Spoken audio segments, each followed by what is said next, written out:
Om Swastiastu. Salam harmoni. Halo guys, jadi kami dari kelompok 5. Kami akan memperkenalkan diri terlebih dahulu dari rekan saya.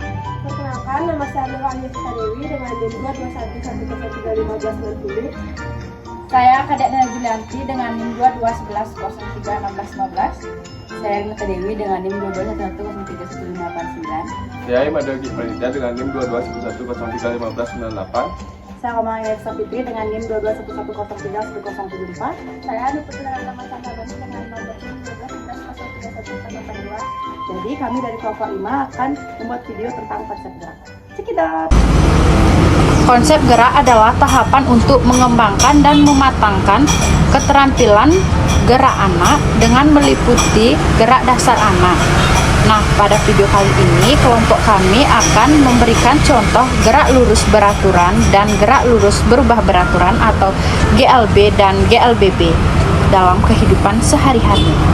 Saya akan jelaskan contoh gerak gaya dapat mempengaruhi gerakan sebuah benda. Hal ini dapat dilihat dalam kehidupan sehari-hari. Contoh yang pertama yaitu gaya pegas. Contoh gaya pegas yaitu mengayuh sepeda, berolahraga, dan mendorong sebuah benda menggunakan kekuatan kedua tangan.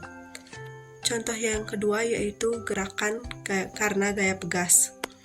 Contohnya adalah saat bermain ketapel atau memanah. Dan yang terakhir, gerak karena gaya mesin. Contoh gerak karena gaya mesin adalah mobil pengeruk, bulldozer, dan berbagai mesin yang digunakan dalam bidang industri. Dalam aktivitas sehari-hari, manusia banyak sekali melakukan gerak dan mengeluarkan gaya. Contohnya saat memetik buah dari pohon, saat menendang bola, atau saat menjatuhkan suatu benda meskipun berbeda. Gerak dan gaya memiliki hubungan yang tak terpisahkan. Pada saat benda didorong, ia akan berpindah dari suatu tempat ke tempat yang lain.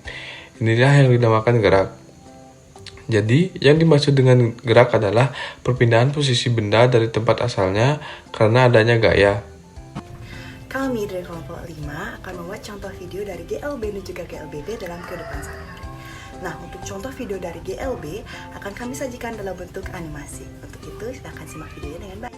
Coba kamu amati pergerakan apa saja yang bisa dijadikan sebagai contoh gerak lurus beraturan dalam kehidupan sehari-hari. Ternyata dalam kehidupan sehari-hari agak sulit ya mencari aplikasi gerak lurus beraturan atau GLB. Karena hampir seluruh gerak benda GLB hanya terjadi dalam waktu yang singkat saja. Contohnya di jalan raya. Seorang pengemudi akan merasa sulit untuk mempertahankan kecepatan kendaraannya di jalan raya. Biasanya, ketika jalan dalam keadaan yang sepi, pengemudi akan mempertahankan atau bahkan menaikkan kelajuannya. Namun, ketika jalan dalam keadaan ramai, pengemudi akan menurunkan kelajuan kendaraannya, bahkan akan berhenti sejenak ketika terjadi kemacetan.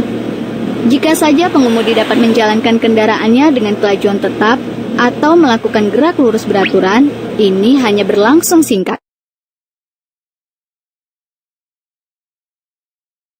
Coba kamu jatuhkan kelereng ke dalam sebuah tabung kaca yang berisi cairan kental, misalnya oli. Nah, mula-mula, antara selang A dan B, kelereng bergerak dipercepat, dan antara B dan C, kelereng bergerak diperlambat. Dan akhirnya, mulai dari C, gaya-gaya yang bekerja telah mencapai keseimbangan dan kelereng jatuh di D, dengan kelajuan yang tetap.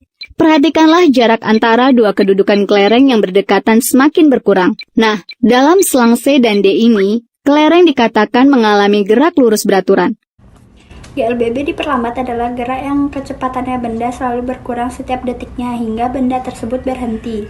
Pada GLBB jenis ini, percepatan benda bernilai negatif. Jadi guys, ini adalah contoh GLBB diperlambat. GLBB dipercepat adalah gerak lurus suatu objek, di mana gerak suatu benda yang kecepatannya dipercepat dalam setiap detik dalam suatu lintasan lurus atau gerak lurus yang percepatannya makin lama makin besar. Dan ini adalah contoh GLBB dipercepat. Jadi sekian video dari kelompok 5, jika ada kesalahan mohon dimaafkan. Akhir kata kami tutup dengan Paramasanti. Om Santi Santi Santi Om. Salam harmoni.